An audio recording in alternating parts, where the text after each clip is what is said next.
So the first ghost story was when I was an early teenager. I was staying the night at a friend's house that lives across the street.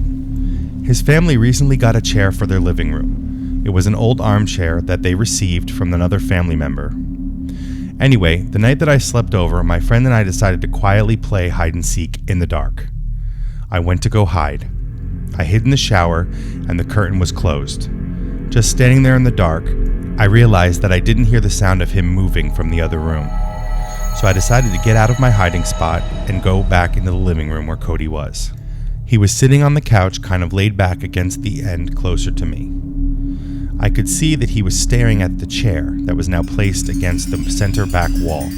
He asked, "Do you see it?" I looked over and I could see a semi-blurry, greenish-gray figure sitting in the chair. It was an old man, with his arms on the arms of the chair. He was sitting there, smiling at us. Not a creepy smile, but just a plain smile. I softly said, "Oh my God."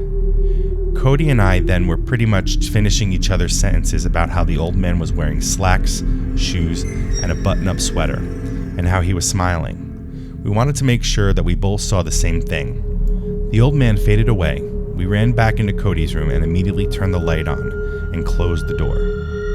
We stayed up a good bit so that we could try to get a good sleep. We had found out that a relative of his passed away in that chair. We didn't tell his parents what we saw. However, I was recalling something that Cody's mom told me about a day or so before Cody and I saw that old man. She was telling me that she was in the kitchen and their dog was barking at nothing, and then she saw a popcorn bowl slide on one of the counters. Days after Cody and I saw the figure, I decided to tell his parents. Also, the dog kept acting out. They all decided to get rid of the chair to see if things would change. When they finally got rid of the chair, things went back to normal.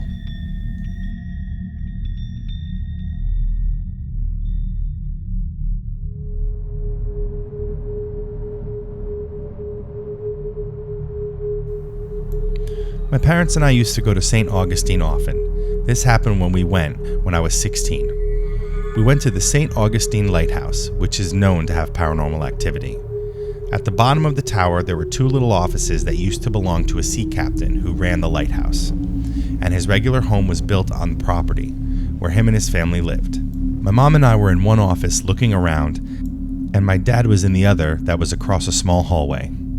My mom and I could then smell either cigarette, cigar, or pipe smoke.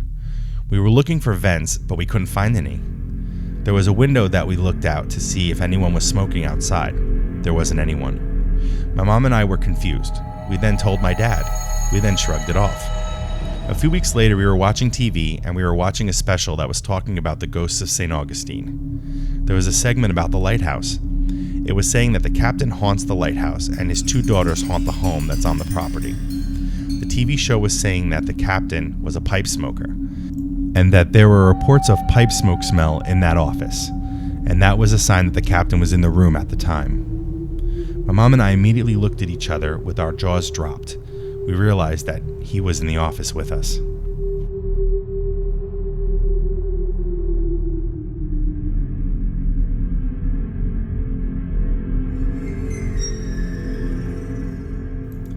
This is actually two stories, but takes place at the same location. When I was 18, I was in a musical at the theater called Francis Wilson Playhouse in Clearwater, Florida. Francis Wilson was an American actor in the past, and he opened the theater one day before he passed away. I think it was built in the 1930s, and it still stands and shows are still done there. After one of the performances of the musical that I was in the men's dressing room. I was the last one to leave. People had said that the ghost of Francis Wilson haunted the theater, but I didn't really think about that. Anyway, I was the last one in the dressing room. My costume was a 3-piece pinstripe suit.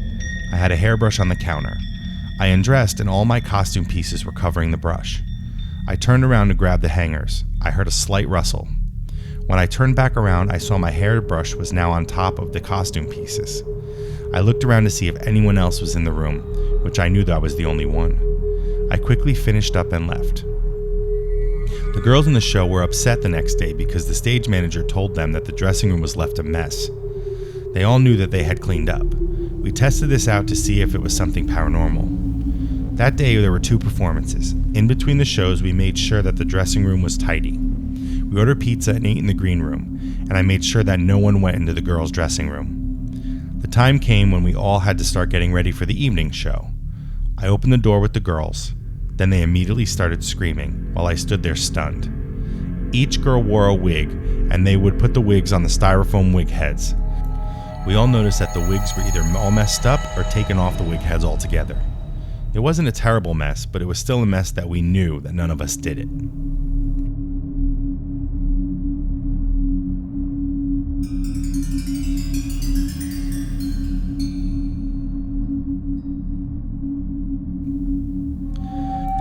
This story was based on feelings that my ex and I had. We didn't physically see any ghosts or see anything move, but we both had this strange feeling. At this point, I was around 20 years old. Me and my girlfriend at the time went to St. Augustine for the weekend. We stayed at an older motel. We didn't know much about it. We kept feeling as if we were being watched. The bathroom was across from the beds, and the TV was in a corner of the room next to the bathroom. There was a window on one of the walls that had a view of one of the alleyways.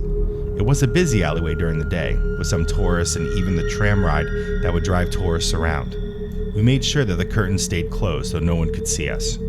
At night, the feeling that we had was coming from inside of our room, specifically the bathroom. The next day, we asked the woman working the front office if our room was haunted.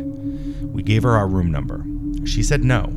Our room was the start of the modern extension. Our room and rooms onward were all brand new. She proceeded to tell us that the ghost haunted a different room. However, the room number she told us was the room that was next to ours.